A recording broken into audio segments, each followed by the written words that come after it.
G'day. At the back, bloody hot today, got the barbecue going. Just waiting for the coals to burn down a bit. I don't know if it looks like there's a light on there, but it is. I'm not going to mess with it, I'll burn myself. What am I here for? I just want to mention, Christmas is coming up. When I printed these, got these shirts printed, a couple of years ago now, easy 2 or 3 years ago, lots of people wanted them, but I only had about 3 or 4. Not even sure I had that many. So I've put them up on Teespring, the same place where the Homebrew Network t-shirts I put out are. And there's a Cellar Dweller one, and there's an AC/DC Cellar Dweller one that I wear that people often ask about. And a couple of others, silly ones that just say beer or I'd rather be brewing. There's a couple of double-sided ones, a couple of single-sided ones. I've tried to make it as cheap as I can, but I've also put, from every shirt bought, there's a certain percentage that goes to, what is it called, the World Child Cancer Fund, I think it is. If I get that name wrong, I'll flash it up down the screen here. But that money doesn't go to me, that goes directly to them. Teespring look after all that. So that's with all the Cellar Dweller ones, and I've got the normal beer ones. I've made them as cheap as I can. They are made in the USA, but at the moment, the way it is, it's cheaper for me to get them there, made there, than it is in Australia. So it's easy for you guys in America to get them, or Canada, and it doesn't take long for them to get out to Australia either. I often buy t-shirts from there. So that's up to you, but I would appreciate if you would. That'd be great. Thank you very much. Anyway, here's a beer that Andrew from Stass Brewing dropped over. Apparently it was his first round entry into this year's SJ Pour competition. It's before I open it I should read it. That bottle's very hard. He's got some great carbonation in there, because it looks like it's carved from a keg, but it's still really hard. Koala Crusher. Look at that. Looks nice, doesn't it? Gladfield Ale, Simpson's Light Crystal, Gladfield Rye. Gladfield are a New Zealand malt company, for those that don't know. So it's a Gladfield Ale Malt, Light Crystal, Rye Malt, Columbus Cascade Centennial hops, Beechworth Honey, which is a local town, a couple of hours away from here. We often go.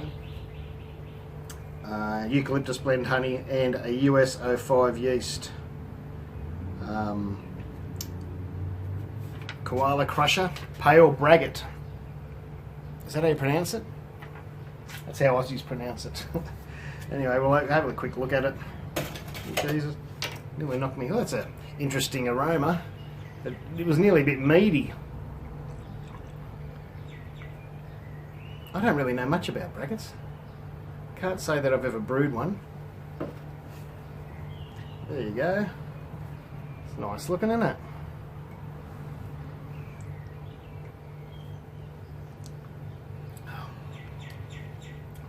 Oh, it's interesting.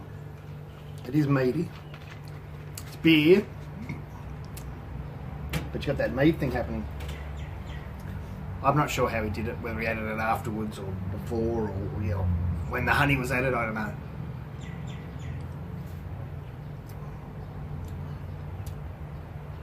It's nice. It's I can't really pick up the hops.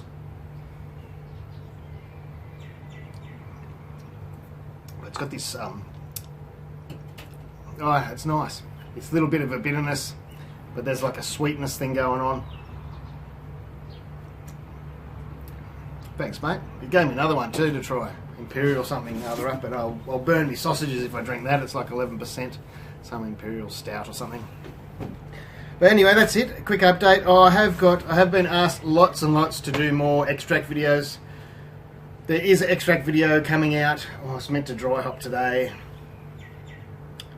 And I've got to edit it. Within a week, I should say, or should I wait for the tasting? I don't know. In a week or so, there'll be a extract video for Cooper's Pale Ale, turning that into sort of like a New England IPA. So that'll be out in a week or so. Potatoes are on.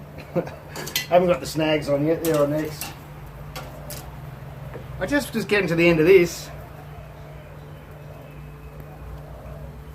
It's a bit slick. There's a slickness to it. I'm not sure what it is. I don't know. It reminds me of a sour I had. The very first sour I ever had. It doesn't taste the same, but the slickness. And it was at Gab's Beer Festival, and it was disgusting. But I'm not saying I'm not equating disgusting to this. I'm just the sour, that first sour had this real slickness to it, and that's what this had at the end. I'm not sure. It might even be a little bit of oxidation from the bottling from the tap. I don't know. Besides that, it's nice. I think, personally, for me, if I was to brew that again and call it a honey Braggot, I'd probably cut back on the bitterness just a touch and try and bring the honey out a little bit more. Saying that, I don't know if that's where the slickness came from, because I'm not sure how he did it. But anyway, as I said before, these shirts are for sale for Christmas. Well, they'll be for sale forever from now. A percentage, I think it's 10% of it goes to the World Children Cancer Fund. So, thank you. Cheers.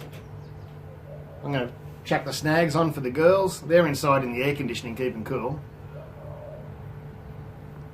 I'm out at the barbie having a beer. Parenting 101.